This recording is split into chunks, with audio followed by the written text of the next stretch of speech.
Good morning, everyone. Welcome to Carolina Morning Meditations. I'm your host, Russ McCulloch, coming to you live from the Carolina Backcountry in Mint Hill, North Carolina, where it is clear and sunny, a little chilly, but hey, it is February after all. And so, thank you. Thank you for stopping by to Carolina Morning Meditations, where we make, keep, and restore friends for Jesus Christ. And we've been looking at the book of friendship, or the book that we've been calling the book of friendship, the Gospel of John, where John, the apostle of love, details his unique friendship with Jesus Christ during his 3 days, 3 years. What is wrong with my brain? Don't answer that question. 3 years on earth. They were closer than any two people during that time. And John is unique. He's the only apostle that stayed with Jesus, loyal to Jesus during his arrest, during his trial, and during his crucifixion. He's the only apostle that was given authority to take care of his earthly mother, Mary. Joseph had died, and the two sons were not believers, Jude and James. They became believers later, but at the time of the crucifixion, they were nowhere to be seen. And so Jesus gives the custody of his beloved mother to his friend, his best friend on earth, the Apostle John. Once known as a son of thunder, he became the apostle of love. And so John later received the great honor, unique among men. And that is, he was granted by God himself to receive the revelation of Jesus Christ. Quite an amazing situation that is. So John has been detailing these things. We're at the end, right before the ascension. Peter is being restored because of his disloyal sin. And John apparently is present with them. And so we've been looking at a passage for the last several days, John 21, 15 through 19. We're going to look at it again today. We looked at the fact that what did the phrase mean, more than these? Yesterday we looked at the fact that Jesus asked 3 times if Peter loved him. The first 2 times, Jesus says, "Do you agape me?" The ultimate love. Peter replied, "Yes, Lord, I phileo you. I love you as a friend." And the third time, Jesus asked Peter, "Do you love me as a friend? Do you phileo me?" And Peter said, "Yes, Lord, I phileo you. I love you as a friend." And so Peter was restored to faithfulness and friendship with Christ at that time. And so we want to read the passage again. And today we want to look at, what does it mean when Jesus says, feed my sheep, feed my lambs, tend my sheep? What's going on there? Why the different designations? Let's hear the passage. We'll be reading from the New King James Version. Follow along in your Bibles. I hope you have them. John chapter 21, 15 through 19. So when they had eaten breakfast, Jesus said to Simon Peter, "Simon, son of Jonah, do you love me more than these?" He said to him, "Yes, Lord, you know that I love you." He said to him, "Feed my lambs." Okay. He said to him again a second time, "Simon, son of Jonah, do you love me?" He said to him, "Yes, Lord, you know I love you." He said to him, "Tend my sheep." He said to him a third time, "Simon, son of Jonah, do you love me?" Peter was grieved because he said to him the third time, "Do you love me?" And he said to him, Lord, you know all things, you know that I love you. Jesus said to him, feed my sheep. Most assuredly, I say to you, when you were younger, you girded yourself and walked where you wished. But when you are old, you will stretch out your hands, and another will gird you and carry you where you do not wish. He spoke, signifying by what death he would glorify God. And when he had spoken this, he said to him, follow me.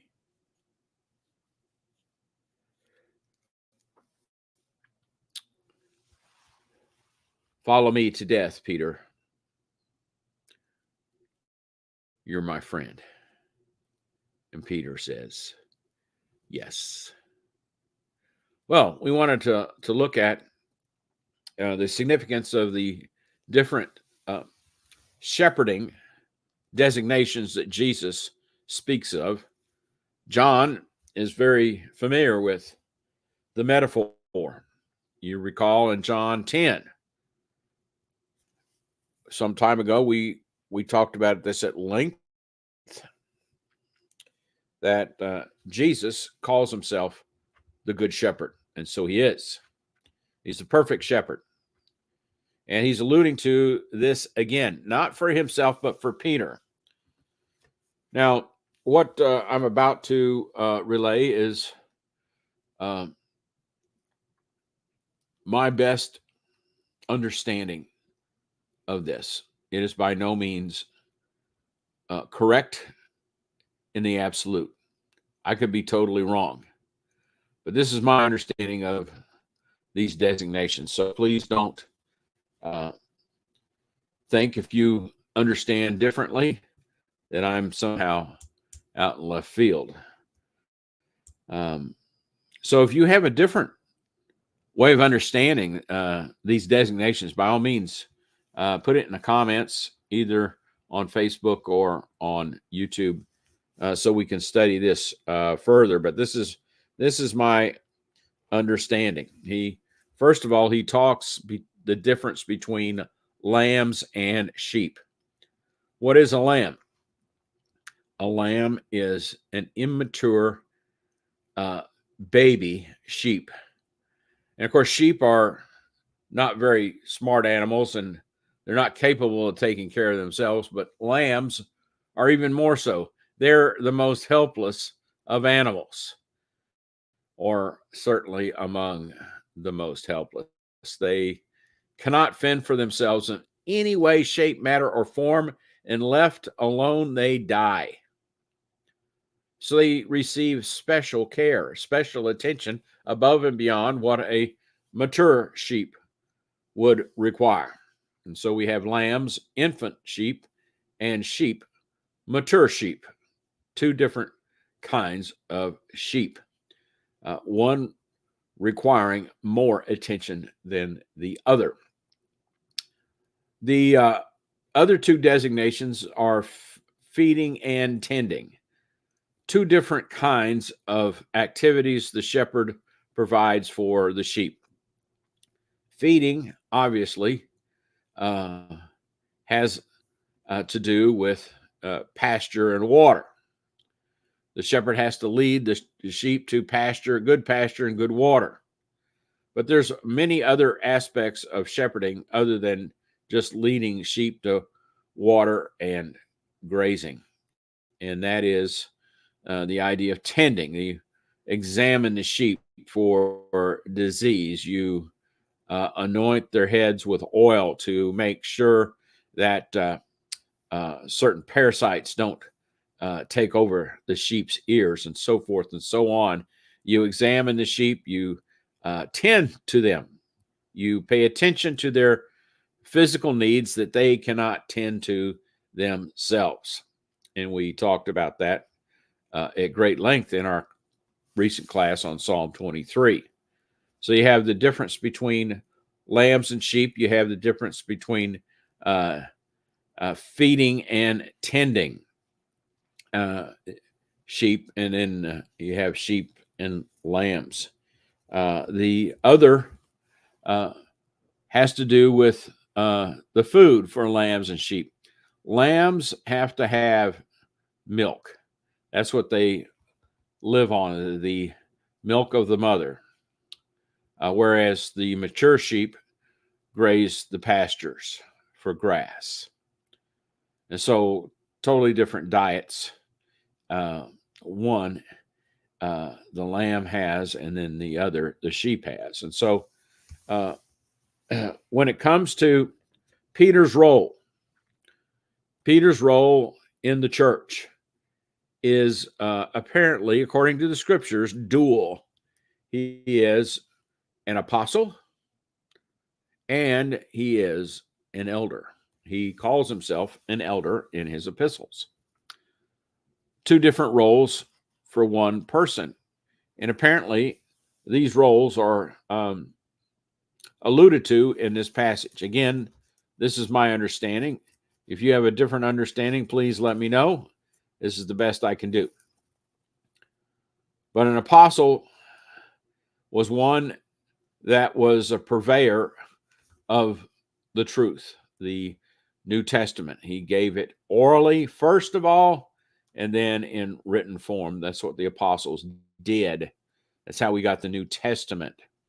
And you say, well, not all the writers of the New Testament were apostles. That's correct, but they were all guided by the apostles, in league with the apostles.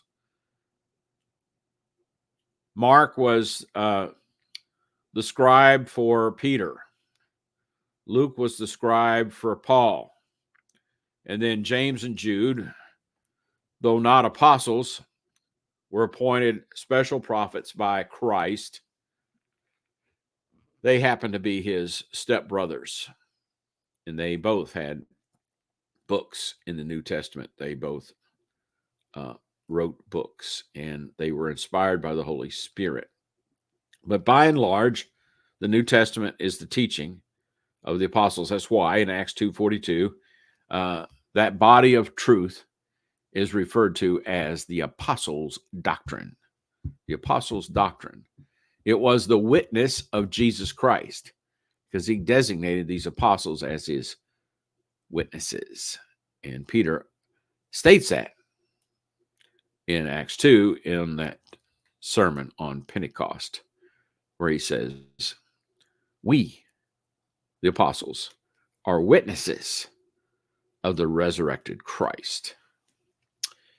And so we have the role of the apostle. The role of the elder is as a shepherd or an under shepherd, however you want to designate it, that works in a congregation at the local level to do what the apostles did at an universal level. And that is to feed the new Christians milk, to feed the mature Christians more mature food, and to tend the flock, as Paul talks of in Acts chapter 20. Because we are all sheep who have gone astray, and we need constant care, attention, oversight, and feeding. That's the role of the elder. He is an under shepherd of Christ, to do his will at the congregational level, to feed the spiritual diet of the congregants, both immature and mature, and to tend to them all.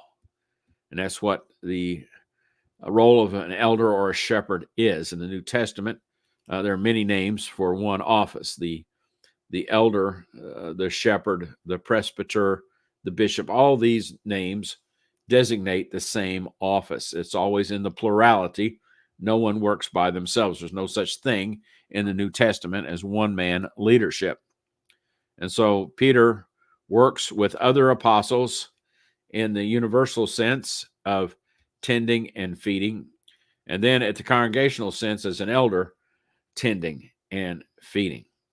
That's my understanding of the passage. Jesus is preparing Peter for his dual roles as apostle and elder, and illustrates it with taking care of lambs and sheep. And so that's the understanding of that passage, as I understand it. To review, these refer to the tools of the trade of fishing. Peter, are you going to choose fishing, or are you going to choose me? Do you love me more than this? These boats and these nets and this fish. Do you love me more than these? And Peter says, yes, I most certainly do. And so that's one aspect that we talked about. Then the aspect of phileo and agape.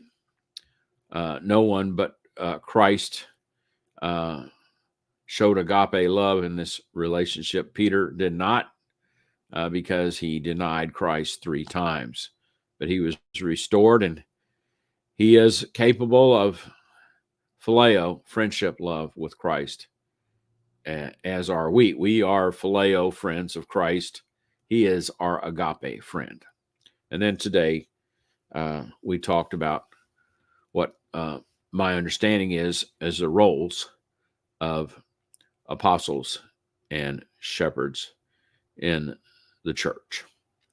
And so I hope you've found this useful, and we hope and pray that you have a wonderful day. We are meeting at 11 o'clock and 7 o'clock at 2525 Archdale Drive in Charlotte, 28210. This is the meeting hall where the Church of Christ at Archdale gathers. And we hope you pray that you can be with us this morning and or this evening as well. And then again tomorrow here on Carolina Morning Meditations. I hope and pray to see you here. God bless you. Remember to love the broadcast and to make your comments and to post this on your local social media feed and share it with your friends. It is a great help, not to me, but to the Lord, as we dispense the gospel to a world that desperately needs it. Because the lost world needs Christ. They need his love. They need his friendship. They need his shepherding, as we all do. God bless you. Have a wonderful day. See you tomorrow, Lord willing.